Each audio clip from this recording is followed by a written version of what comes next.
Sahabat setia Gewori yang dikasihi Tuhan, Shalom. Hari ini adalah Selasa 13 Februari 2024. Kita akan bersama-sama merenungkan firman Tuhan hari ini yang diambil dari Injil Markus 8 ayat 14 sampai dengan 21.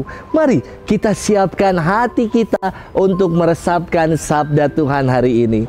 Haleluya, haleluya, haleluya.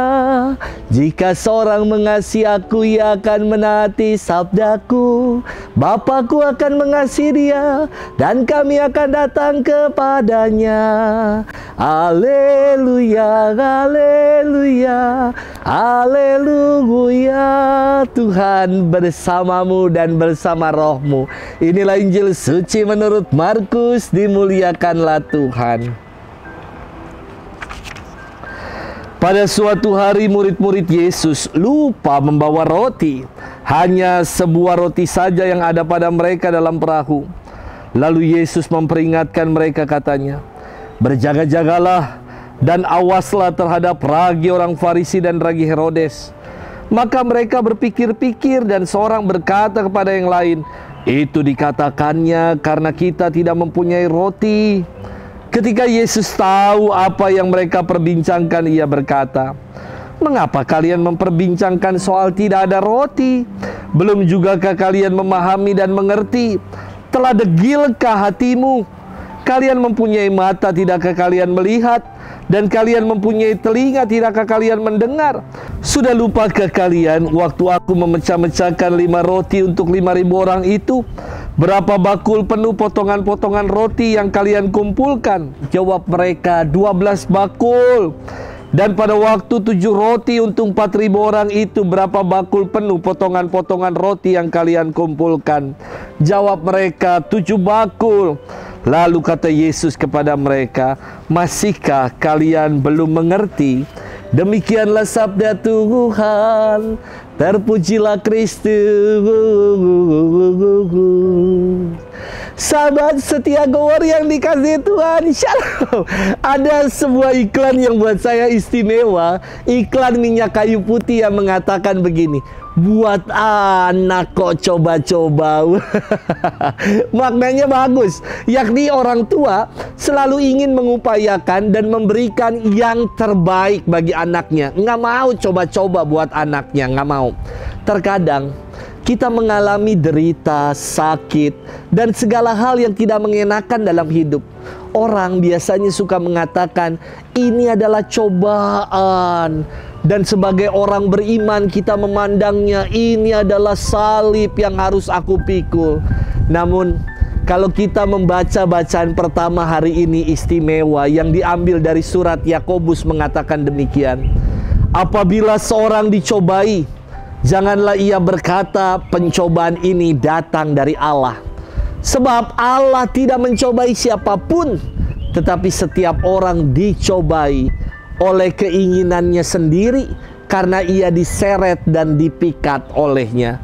Kalau hari ini mungkin kita punya penyakit diabetes, coba mari kita tengok.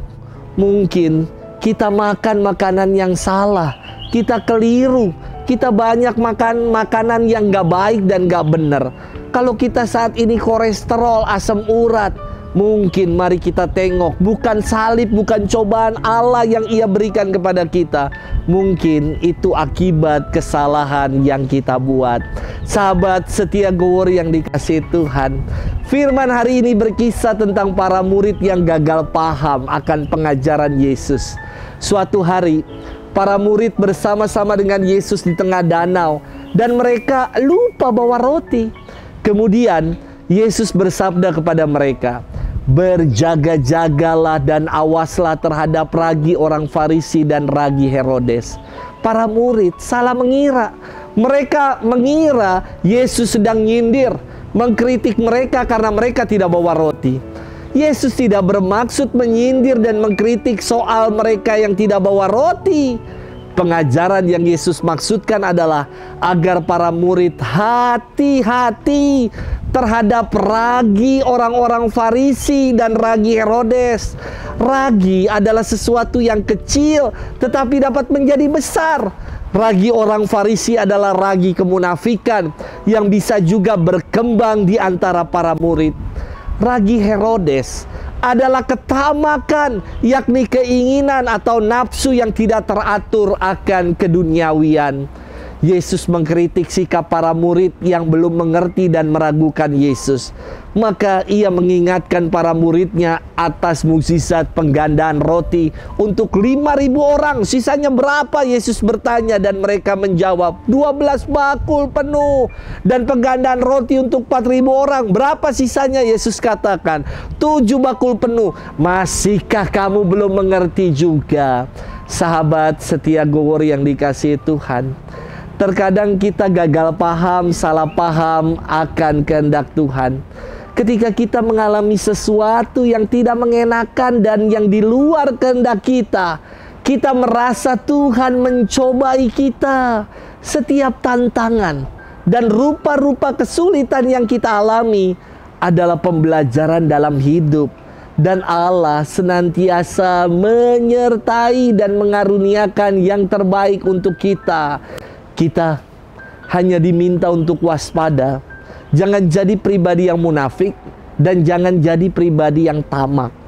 Tetaplah bersandar kepada Tuhan dan Ia selalu mengaruniakan yang baik untuk kita.